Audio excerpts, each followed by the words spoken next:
what made the powder stick? Well, this was called pomade. Strangely enough, it was the marrow inside beef bones. They boiled them and boiled them till the marrow came out, and boiled the marrow even further, and it became also almost like the consistency of candles.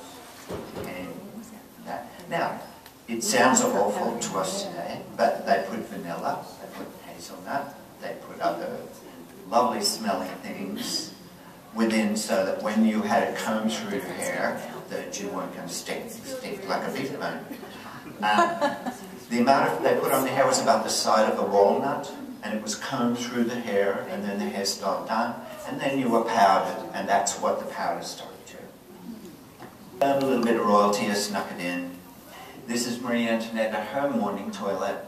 You can see there is somebody playing there. There's the lady with the black veil, who apparently is Madame Bertin, who was her designer for the period, very famous Rose Bertin. She has other members. You can see how busy it was. Her bedroom's full of people. No wonder she was always trying to hide and get away. Wouldn't you be crazy with all that all the time? Like us. This is another aristocrat. You can see she is going through. She has the stomacher and the petticoat on, but still the powdering jacket.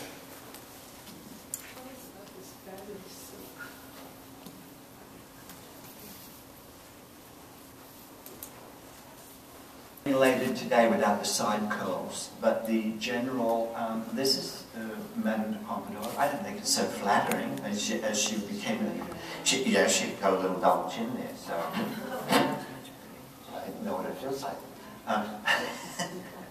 But she had the hair curls, the curls went up on the side, and women didn't cut their hair, so it's quite long at the back, and they, that went on through later as it became part of Marie Antoinette. That's how come they were able to do those long hairstyles, because it wasn't the wigs that you see in that movie.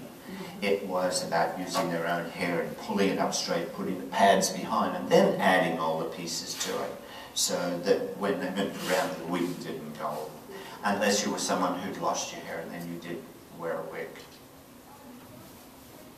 Now, how often would they be washing their hair then? Is this pomade, more pomade every day? Yes, and depends on the person. I don't know, but I think after a while it would become so thick that they washed more than what we thought. There's a wonderful little book out called The Queen's Perfumer, and this was a young man who wanted to make perfume for Marie Antoinette, and this is about his life story. And when you see the amount that was given, or how much the perfumes, not only the perfumes to cover up, but she had oatmeal bags that were put in her bath, and she sat on the oatmeal bags. Now we know today oatmeal's very good for the skin, so that was pretty smart. They thought, because she bathed every day, that it was extreme, but she was German and that's the way it was. And she got round the fear of people getting pneumonia because they got out of the bath and it was quite chilly.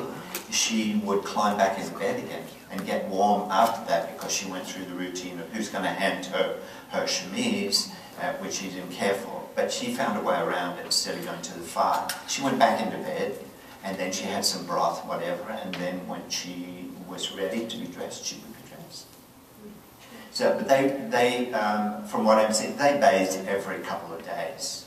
There's all this thing about being dirty, but they really did, when you research further, they bathed more than what you think.